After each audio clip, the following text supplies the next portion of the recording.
श्यामलाल का परिवार शहर के रईस परिवारों में गिना जाता था। वो अपनी पत्नी शकुंतला और बेटे बहुओं के साथ एक बड़े बंगले में रहते थे। जितना श्यामलाल का बंगला बड़ा था, उतना बड़ा उनका दिल नहीं था।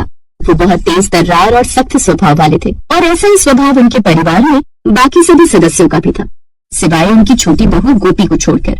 छोटी बहू गोपी एक साधारण परिवार से आई थी, इसलिए वो बहुत ही दयालु और मिलनसार स्वभाव की थी। घर के नौकरों और फैक्ट्री के मजदूरों के प्रति उसके मन में बहुत दया भाव था, पर उसके स्वभाव की वजह से उसे परिवार वालों से बहुत ताने भी सुनने को मिलते थे। गोदाम से कपड़े के सारे थान फैक्ट्री में आज ही भिजवाने हैं। माल निकलवा ले जाकर। मालिक आज 2 नौकर छुट्टी पर है, मैं फैक्ट्री से अकेले ही आया हूँ। तो इसमें मैं क्या करूँ? माल अकेला लेकर जा। मालिक तुझे सुनाई नहीं देता बाबूजी ने क्या कहा? चुपचाप गोदाम से माल निकाल और ठेले पर रख। नौकर मोहन का चेहरा लटक गया। उसकी उस दिन तबीयत ठीक नहीं थी, उसे तेज बुखार था। बेचारा घर में बने गोदाम में गया और कपड़े की थान अपनी पीठ पर रखकर बाहर तक लाने लगा। तभी मोहन का पैर फिसल गया और वो जोर से गिर पड़ा। कपड़े का थान आंगन में पड़ी कीचड़ में गंदा हो गया।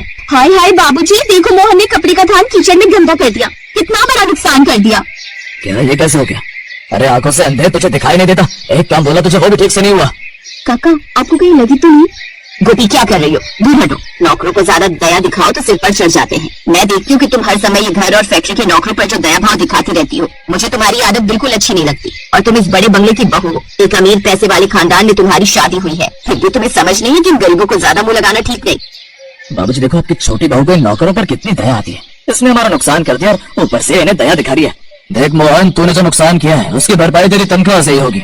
अब अगले महीने जो तुझे तनख्वाह मिलेगी उसमें से मैं स्थान के पैसे काट लूंगा।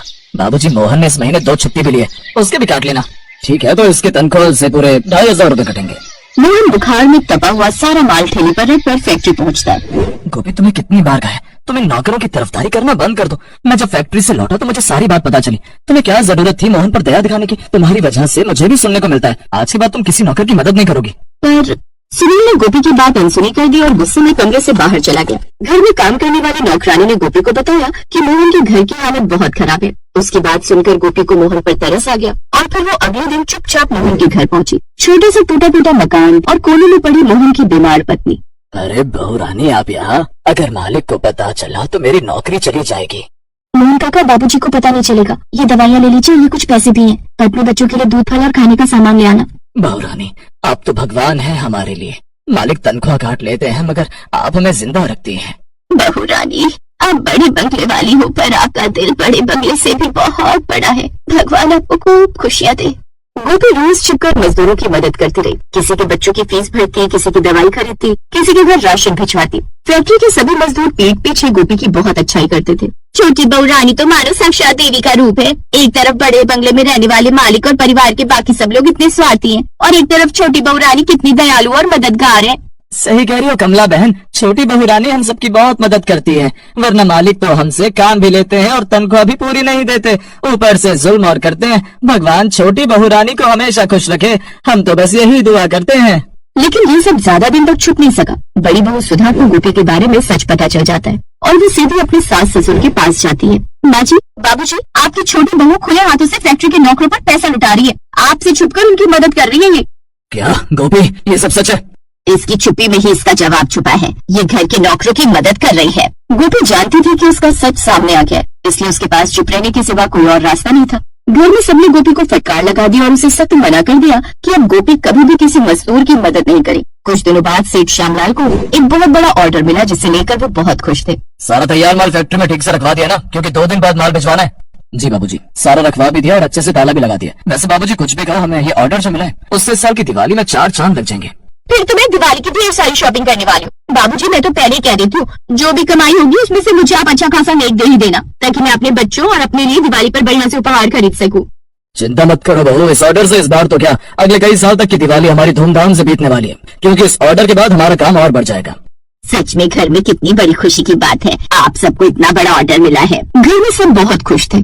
कहीं न कहीं गोपी भी परिवार की खुशियों में खुश थी, पर उसी रात फैक्ट्री में आग लग गई, जो इतनी बढ़ गई कि फैक्ट्री में रखा हुआ सारा तैयार कपड़ा जल गया। सारा माल जल गया, कुछ भी नहीं बचा। बाबूजी, क्या सोचा था, क्या हो गया? सब खत्म हो गया बाबूजी। बाबूजी, हमारे पास 2 दिन का समय, हमने ऑर्डर नहीं दिया तो क्लाइंट शोर मचा देंगे। बैंक अकाउंट में जितने पैसे रखे सब निकालो, जरूरत पड़ी तो जेवर भी बेच देंगे। हम उन्हें पैसे वापस कर देंगे और माफी मांग लेंगे। उन्हें बता देंगे कि आग लग गई है, हम ऑर्डर पूरा नहीं कर पाए। सबके चेहरे उतर गए। तभी गोपी बोली, बाबूजी आप चिंता मत कीजिए, हमारे सारे पुराने मजदूर हमारी मदद जरूर करेंगे और हम 2 दिन में ऑर्डर पूरा कर लेंगे। सब आपके पुराने मजदूर है, कोई मना नहीं करेगा। मैं तो बस इतना कहूंगी कि हमें हिम्मत नहीं हारनी चाहिए। गोपी इस समय नहीं है इस तरह की मजाक करने का, यहाँ बहुत सीरियस बात चल रही है। रुको बड़ी बहू, छोटी बहू को अपनी बात पूरी करने दो। बहू क्या तुम्हें लगता है मजदूर हमारा साथ देंगे? हाँ बाबूजी जरूर देंगे, बस हमें उनसे बात करनी होगी। गोपी ने सभी मजदूरों से बात की और सब मजदूर मान भी गए। मालिक आप चिंता मत कीजिए, हम 2 दिन में कपड़ा बना लेंगे, सब कुछ हम पर छोड़ दीजिए। आप हमारे अन्नदाता हैं और आपके लिए इस समय पर काम करना हमारा फर्ज है। मजदूरों की बात सुनकर श्यामलाल और बाकी परिवार के सभी सदस्य हैरान रह गए। श्यामलाल की आंखों के सामने वो दिन आ गया जब श्यामलाल मजदूरों पर अत्याचार किया करता था, पर आज वही मजदूर मुसीबत के समय श्यामलाल की मदद कर रहे थे। मजदूरों ने दिन रात मेहनत करके 2 दिनों में सारा माल तैयार कर दिया। श्यामलाल हैरान रह गया कि कैसे एक समय जिन पर वो चिल्लाता था वही कारीगर बिना थके उनकी फैक्ट्री को बचा रहे थे। श्यामलाल और उसके परिवार के सदस्यों को समझ आ गया था कि बड़ा बंगला नहीं, बड़ा दिल ही इंसान की असली पहचान है।